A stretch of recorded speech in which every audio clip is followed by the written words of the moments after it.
Alors ici, on va aller mettre des filets parce que c'est intéressant de mettre un ou deux filets pour encadrer la mise en page. Et ici, je vais, comme dans certains magazines, mettre une ligne noire, c'est ce qu'on appelle un filet. On ne va pas partir à la pêche. Quand on parle de filet, c'est juste une ligne.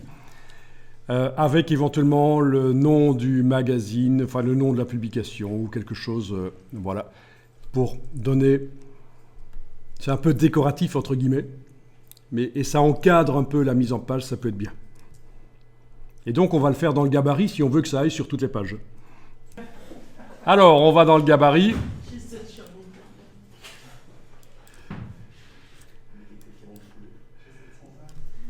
Alors, on va mettre un bloc texte sur le dessus, dans le gabarit. Voilà. On va le redimensionner avec la flèche noire, par exemple, pour le mettre comme ça sur le dessus.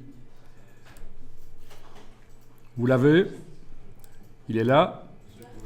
C'est donc dans le gabarit et j'ai tracé le bloc avec l'outil texte. Comme ça, c'est directement un bloc texte.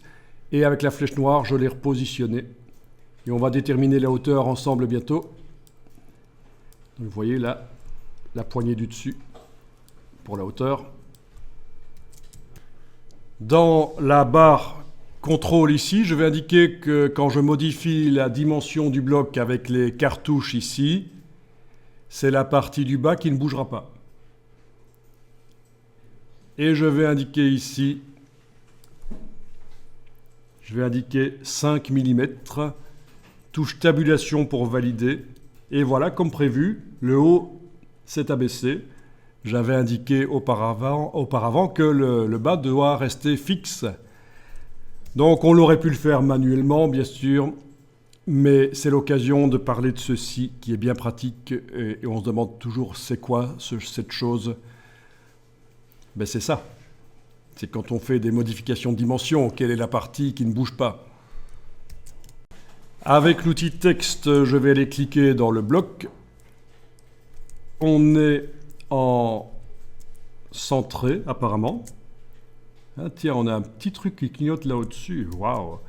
Alors, par la palette des styles de paragraphe, texte, style de paragraphe, je vais remettre ça en paragraphe standard, comme si je démarrais. Voilà. Ah tiens, et aussi, on l'a fait sur quel calque, ça? Oui, sur le calque numérotation, ça pourrait aller. C'est pas un problème, puisque c'est pas au même endroit que la numérotation. Si je sélectionne le bloc avec la flèche noire, il est, on le voit, sur le calque numérotation. Tiens, je vais verrouiller les deux autres pour être certain de ne pas d'aller mettre des choses dessus. Voilà. Et donc, du coup, oui, si je veux être propre, ce qui paraît qu'il faut que je sois propre, je vais... Voilà. Ok, numérotation effilée. J'ai juste renommé le calque, vous n'êtes pas obligé de le faire, c'est juste moi ici. Donc, je disais, dans le bloc, je viendrai appliquer paragraphe standard, je me suis débarrassé de tout style qui aurait été automatiquement hérité par le texte quand je commence à travailler là. Et je vais taper le nom du magazine.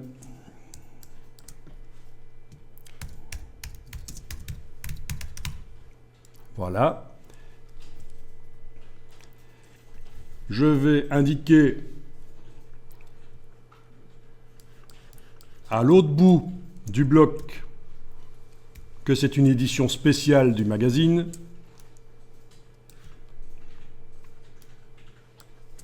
Spéciale sur les chiens de ville. Comment je fais? Là, je suis en... Si je vais dans la palette paragraphe, texte paragraphe, je suis en alignement à gauche. Comment je fais pour écrire au bout du bloc un texte aligné à droite? Avec la tabulation, non? Exactement. Quelle tabulation? Le tableau qu'on va mettre au-dessus. Un tableau? Non.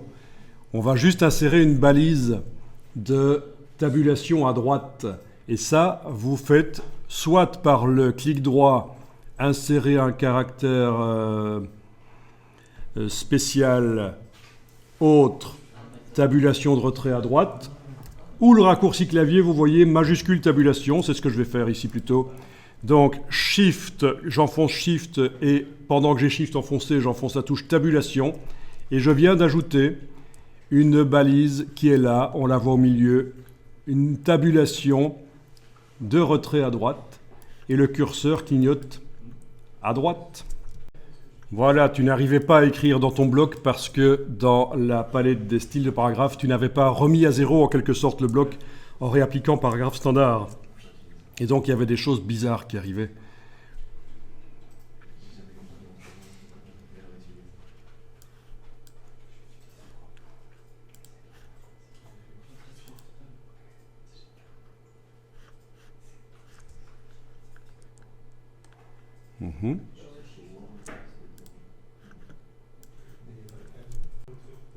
Voilà, et là vous tapez par exemple édition spéciale. Et ça c'est pas évident parce qu'il faut commencer par un E majuscule avec accent. Et là, comment faire? J'y arrive. Donc j'ai enfoncé. Ah oui, vous êtes sur un PC, je suis sur un Mac, donc ça va être difficile de le dire.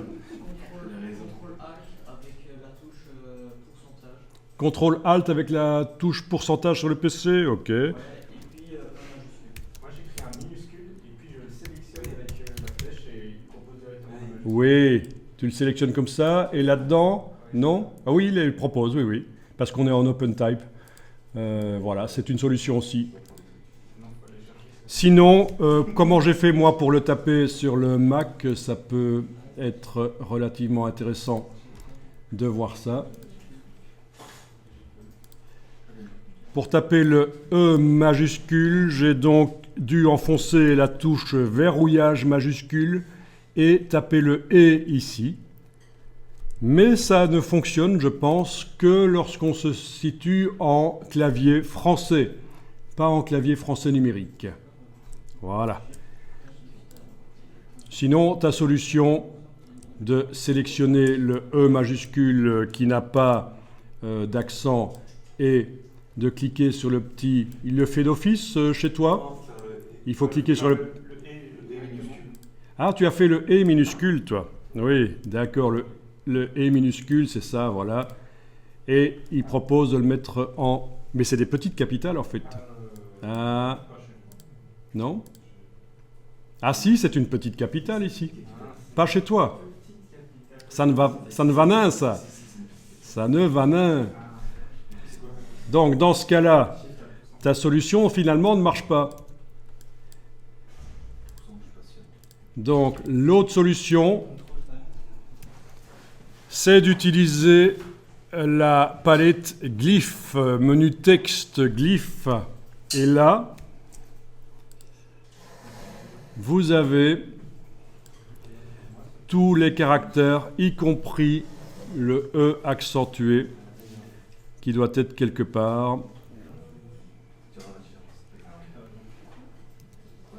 Voilà, si dans le champ de recherche ici, je tape le E minuscule, je vais pouvoir double-cliquer sur celui-là, pas la petite majuscule, mais la grande majuscule. Voilà. Donc, il y a toujours des solutions.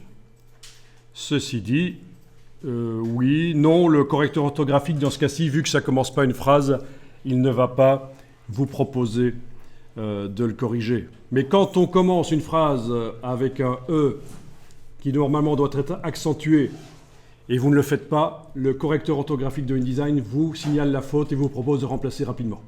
Donc vous pourriez même ne pas vous occuper de ça pendant que vous tapez le texte. Tapez vos phrases en commençant les E accentués par des E majuscules normaux et comptez sur le correcteur orthographique pour changer ça après.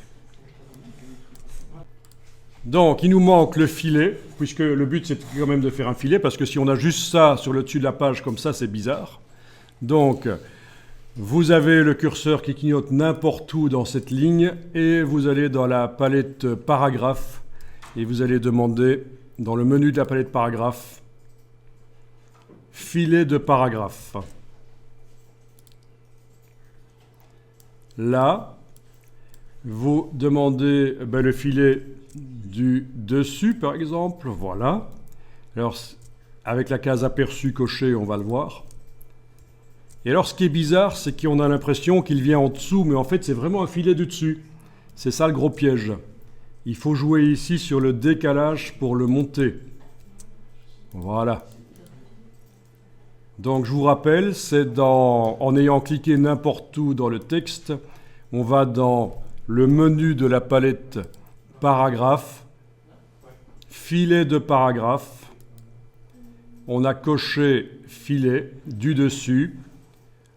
On a modifié, on a coché la case aperçue aussi et on a modifié le décalage. Vous avez aussi, bien sûr, l'épaisseur du filet qui peut être modifiée si vous le souhaitez. Voilà. Et donc, voilà ce que ça donne. Et quand on va voir sur les pages, voilà ce que ça donne. Sur la page 4, ça nous fait un truc... Ah oui! Ça fait quelque chose de bizarre. C'est pour ça qu'il faudrait peut-être faire une variante du gabarit pour ces cas de figure-là. Ok, c'est l'occasion, c'est bien. Donc, si je reviens ici dans le filet, il y a quand même quelque chose que j'aimerais faire, c'est faire en sorte que le filet soit un peu plus grand que le texte, qu'il aille un peu plus vers la gauche, là, et de l'autre côté, un peu plus vers la droite. Ce serait quand même plus gracieux. Donc, je clique n'importe où dans le texte. Je vais demander donc dans la palette paragraphe les filets de paragraphe. Et vous avez ici le retrait à gauche et le retrait à droite. Essayons le retrait à droite. J'augmente. Il faut le faire en négatif. Voilà. D'accord. Et je vais mettre la même chose comme retrait à gauche en négatif. -2. OK. Allons voir ce que ça donne de l'autre côté. Waouh, waouh, waouh, waouh. Pas la barre d'espacement, puisque je suis avec l'outil texte, la touche Alt. Et voilà. La touche Alt pour avoir la main. La touche Option. Quand on est en train de manipuler du texte. Et voilà ce que ça donne. Bon. Alors je me dis en voyant la page que ce serait quand même bien d'avoir plus d'espace entre le filet et le texte. On va tenter ça. D'abord, on va peut-être enregistrer, on ne sait jamais.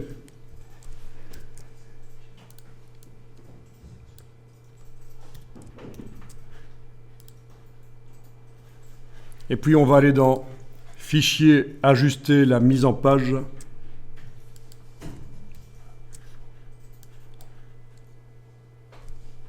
On va aller augmenter la marge de tête.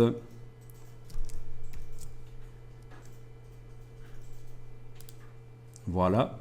Et puis dans le gabarit, je vais devoir remonter. Ah tiens, il y a le filet qui n'était plus visible, c'était un problème d'affichage, mais là il est visible. Dans le gabarit, je vais aller remonter le filet éventuellement.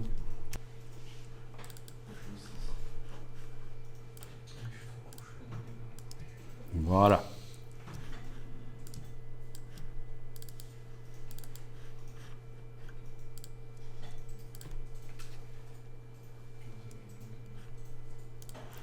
Après, c'est à vous de le sentir, c'est vraiment comme une peinture, comme une composition. Il faut considérer que le texte là, c'est comme une composition. Alors pour le bouger, j'ai aussi les flèches au clavier. Avec la touche Shift, ça bouge encore plus vite. C'est toujours le même principe dans Illustrator aussi, c'est comme ça. Voilà. Et bien sûr, c'est par le gabarit que vous le bougez. Il est dans le gabarit. Je pense que ça donne un peu mieux peut-être comme ça déjà.